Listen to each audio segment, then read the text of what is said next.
everybody, this is Tiziano and I'm here at Electrafly with John Manning, the co-founder of this company. And here you see a gigantic monster.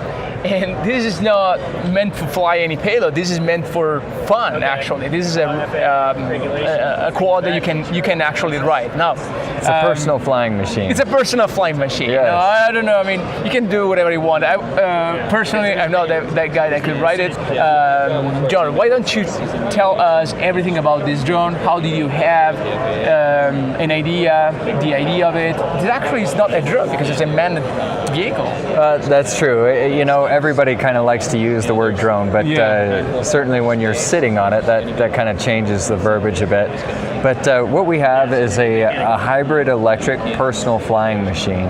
So it's you can think of it as like a bullet bike with wings on it, you know, or like maybe a Star Wars speeder bike or something like that, or something that really needs to be in the next James Bond movie or Batman. You know, really cool concept, but certainly it also makes sense to be the perfect hood ornament on the big yacht. You know, taking it off your helipad on the yacht, taking it to shore, that kind of thing. Awesome. So how did we come up with it? We saw that there was a need for innovation within the drone market, and our company is really based on the idea of maximizing payload and range for multi-rotor aircraft. So what we have done is we have incorporated a couple innovations, patent pending innovations on an international level that actually accomplish those goals. They increase payload and increase range. The first thing is the hybrid electric part of that. Yeah, so show me that. So this is actually a jet-powered multicopter. That's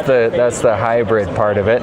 We actually use a turbine, you know, like any other jet engine that you might find on like an F-16, to offset some of the thrust requirement required for the electric lift. So electric lift has come a long way, and it's a very efficient source of power, but the problem is that it relies on low energy density batteries, which don't tell me.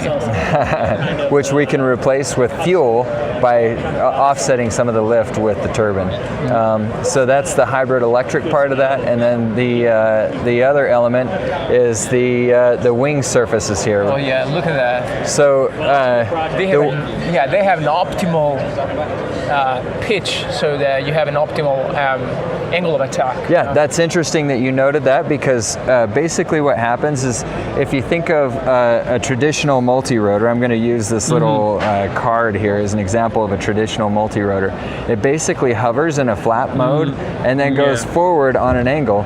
So if you were to look at that, it kind of increases the drag profile on the quadcopter, and that doesn't really make sense. So what we do is we actually hover on an angle and go forward in a level manner, which makes sense. Which reduces the drag profile, and then by having the airfoil surfaces, obviously that increases the lift and decreases the energy demand.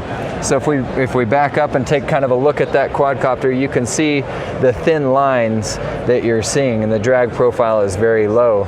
And that's a result. It's currently on about a 20-degree nose-down pitch, and so pretty fast. Right. So we haven't really seen a quadcopter like this in the past, where it's been optimized for forward flight, and so that's really where we gain a lot of the efficiencies in the payload.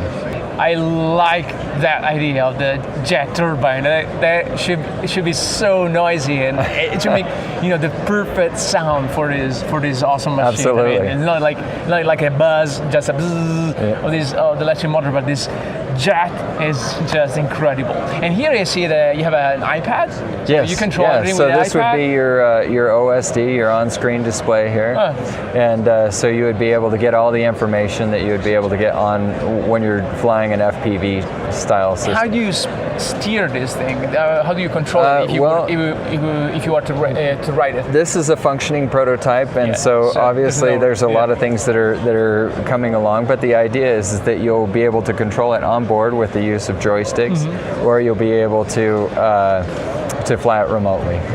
Nice. with like a controller. Nice. I mean, I like to be up to date, to stay up to date, and know when you guys are gonna do the Absolutely. first man flight. I don't know, Yeah, or well, when you're gonna do any tests. I see that you're based in Salt Lake. Salt Lake, so the Yes. perfect city for this kind of test. Yes, exactly. A lot of flying test areas and things like that. So Yeah, a lot of records also being Yes. established there. yes, Okay, thank you guys for watching, and I'll see you to the next booth. thank you.